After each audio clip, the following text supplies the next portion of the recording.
महाड तालुक्यातील खरवली बिरवाडी या रस्त्याला जोडणारा काळ नदीवरील जुना पूल धोकादायक स्थितीत असल्यामुळे आज संपूर्ण वाहतुकीसाठी बंद करण्यात आलाय। पर्यायी वाहतुकीसाठी नव्याने तयार करण्यात आलेला पूल हा तात्पुरत्या स्वरूपात सुरू करण्यात आला आहे। मात्र वादग्रस्त या पुलाच्या भूसंपादनाचा विषय समोर आल्यामुळे या पुलावरील वाहतूक मागील काळापासून बंद होती। मात्र आजच्या उद्भवलेल्या परिस्थितीनुसार नवीन पुलावरून तात्पुरत्या स्वरूपात वाहतूक सुरू करण्यात आली आहे। मी येता जाता ह्या पुलावरती सारखा नजर ठेवून असायचो। मी काल जरा आल्यावरती माझ्या असं निदर्शनास आलं की हा दुसऱ्या टप्प्यावरती हा पूल थोडासा खचल्यासारखा मला वाटला।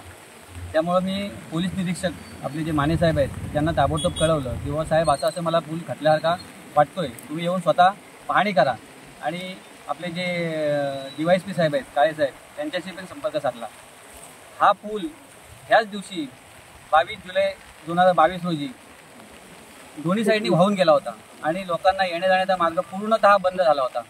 त्यामुळे तात्पुरती डागडुजी करून हा पूल त्यांनी चालू ठेवला होता, पण लोकांना सावित्री पुलावरनं लांबचा प्रवास करायला लागत होता।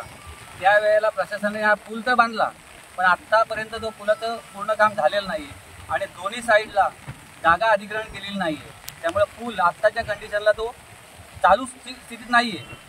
तर शासनाने ह्या पुलावरती ताबडतोब ॲक्शन घेऊन तो पूल ताबडतोब चालू करून त्या जागा जमिनीवाल्यांना पैसे देऊन ती जागा अधिग्रहण करून तो पूल ताबडतोब चालू करावा, नाहीतर इथं एखादी दुर्घटना घडली तर त्याला जबाबदार शासन राहील, याची खबरदारी घ्यावी। व्हिडिओ रिपोर्टर धमशी सावत, KTV न्यूज, रायगड।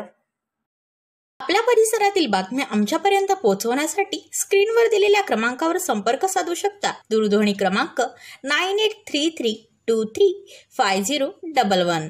त्याचप्रमाणे अधिक माहितीसाठी स्क्रीनवर दिलेल्या KTV न्यूजच्या ईमेल ID वर देखील संपर्क करता येईल।